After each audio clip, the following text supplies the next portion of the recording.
No!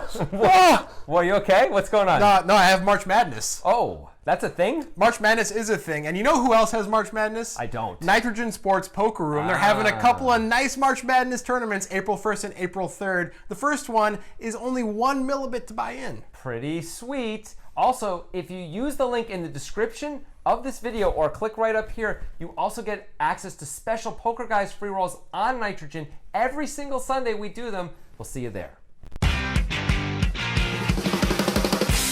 The PokerStars Big Game introduced an interesting concept where there's an amateur known as the loose cannon who is staked by PokerStars playing against pros, and that creates a lot of weird situations. We believe that a situation occurring in this hand is a huge deal based on what the cannon does pre-flop between Daniel Negreanu and Randy Liu. So this is a cash game. Everyone has lots and lots of money. I think the effective stack is about $100,000 for Randy Liu. And just so you guys know, you're going to hear the commentators not know what the hands are because it's a cards down situation, but we like you. We're just going to reveal the cards so we can talk about the strategy of the hand. That's what we're going to do, and this hand was suggested on Twitter by John Dubgale. If you have a suggestion, you know what to do. Tweet at us, include a YouTube link. If they know what to do, why are you telling them? I guess because it's fun to say. All right, well, they may know this too, but we're going to break down this hand as we go, so get ready for some analysis. Courtney G with pocket nines. Obviously, this is a raise. I'll raise it. I said we weren't going to clash, but I think we're going to clash because I got a good hand. 1600. That raise is a little big. Negreanu calls. Daniel's usually pretty honest, so I believe him so far. It all just depends on what his definition of good is. Maybe not that good, or he would have re-raised. Courtney very interested in what's going on here. 6,000. 3 bets. Randy Liu makes it 6,000, and Solomon's out of the way. Well, Liu's put the squeeze on, probably to isolate the cannon. It's just a matter of whether or not he has a real hand this time. Randy could easily be doing this with something worse than 2 nines, but even if not, Courtney should call on the off chance she could hit a set. You know, you really can't be folding big pocket pairs with only 150 hands to play. But she does. All right, well, now this is interesting. I know you're coming in. Hurry up. You know it, right? You raised anyway. What is that all about? What was that? You knew I was calling, but you raised anyway. You're reading too much into it, man. I don't want to. Yeah, I don't want to level myself here. I just want to try to flop a set, hit a set, and get it in. Can we do that? Huh? Yeah, I'm paired in. Well, if I'm trying to flop a set, what do you think I started with? So we're heads up to the flop, and we don't know anyone's cards. Trey, deuce, jack. Randy's got the lead. 8,000. Liu bets 8,000.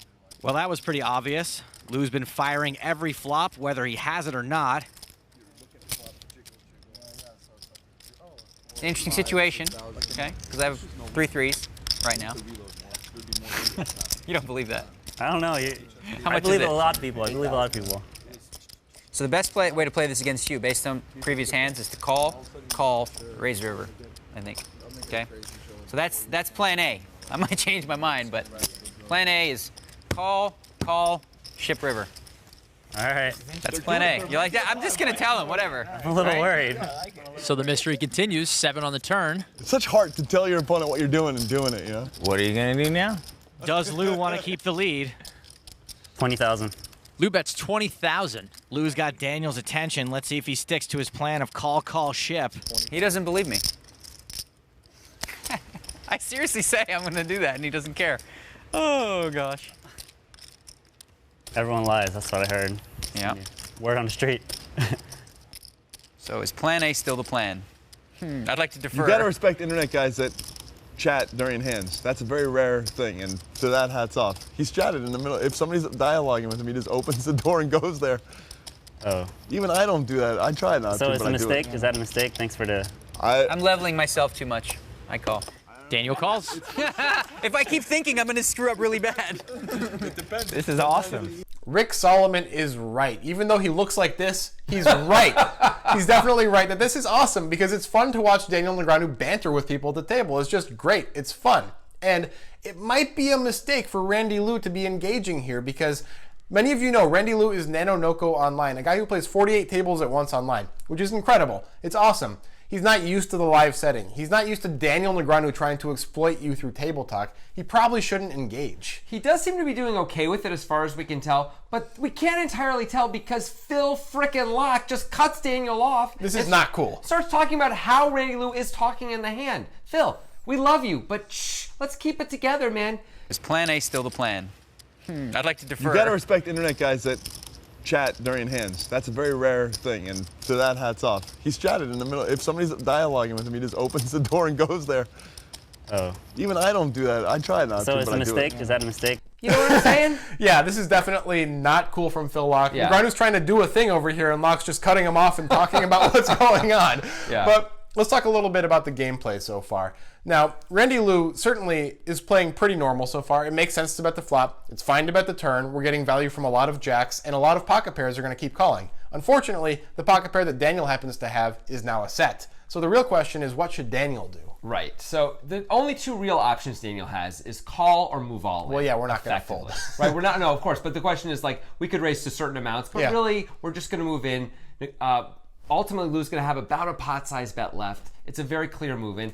Lou is probably. I assume Lou would call with his queens here. So that would work out great for Daniel. But Daniel's got to balance that with the times when Lou has a hand like ace queen or ace king, and he doesn't have anything and is going to fold, and instead would probably continue to barrel, because Lou likes to do that. He likes to triple barrel on a lot of rivers. Right. Now, a lot of people are not going to bet ace king or ace queen on this turn card. Right. But Randy Lou is the type of guy who is. We've seen him doing a lot of triple barreling in this game, and he's known as a very aggressive player online. That's just his style. So Daniel expects Lou to show up with a lot of ace highs here. All 32 combos of ace king and ace queen probably. Sure. Maybe not all 32, but close enough. A whole lot of them. Right. So versus overpairs, that's actually more hands. And if Lou's going to bluff sometimes on the river or improve, it's a better value play to just call and try to get our value on the river. Even though every so often a heart's going to come, an ace is going to come, something like that, that's going to scare away Randy Lou's queens or kings or whatever it is he has.